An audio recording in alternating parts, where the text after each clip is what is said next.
బా బా చెమ్మ టేస్ట్ బా. సరే ఢిల్లీ ఎప్పుడు వచ్చినా ఊర్లోకి? నైట్ వచ్చాను. వస్తా మార్కెట్కి వెళ్ళి చేపలు తెచ్చాను. నీ చేతి చేపలు పులిసింది రోల్ అయింది. సరే తమిళనాడు బార్డర్ స్టైల్లో చేసుకుందాం. ఓకేనా? ఓకే.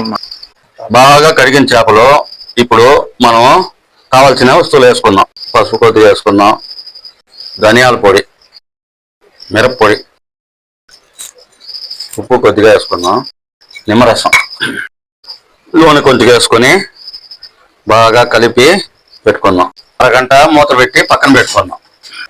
ఆంధ్ర తమిళనాడు బార్డర్లో చేపల పులుసు చేసేదానికి కావాల్సిన వస్తువులు: పాలు, ఎండుమిర్చి, వెల్లుల్లి, మామిడికాయ, కొత్తమల్లి, కరివేపాకు, పచ్చిమిరపకాయలు, సన్నగా కట్ చేసుకున్న ఎర్రగడ్డలు, సన్నగా కట్ చేసుకున్న తక్కాలి.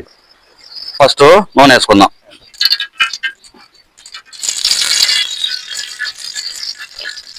కొద్దిగా వేసుకుందాం. అల్లం వెల్లుల్లి పేస్ట్ కొద్దిగా వేసుకుందాం.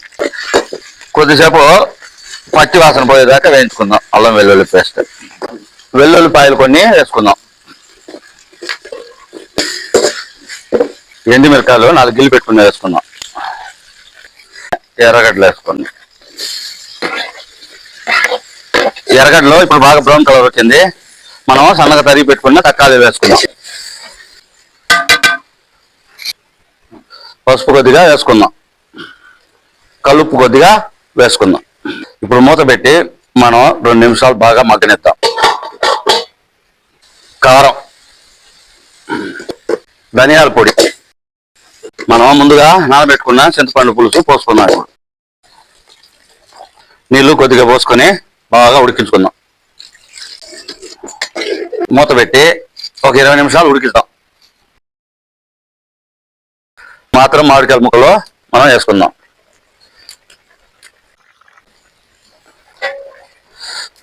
అంతా సరిపోయింది, బాగా ఉడికిపోయింది. ఇప్పుడు ఆల్రెడీ మనం మసాలా కలుపుకునే చేప ముక్కలు వేసుకుందాం.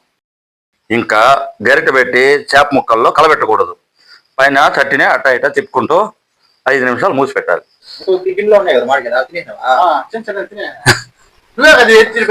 సరే ఉడు గుమ్మడు. పులుసు బాగా రెడీ అయిపోయింది. ఈ మాత్రం కొత్తమల్లి వేసుకుని ఒక 2 నిమిషాల నుంచి తిప్పుకుందాం. ఉప్పు కారం అంతా సరిపోయింది, బాగా సరిపోయింది. బాగా ఉడికిపోయినాయే, ఇంకా దింపుకుందాం.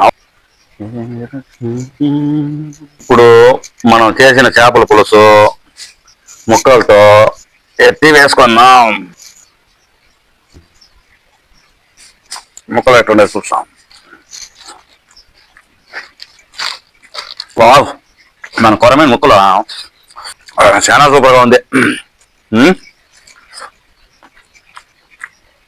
చాలా టేస్ట్ వచ్చేసింది. చాలా బాగుందా? ములుగలేదా?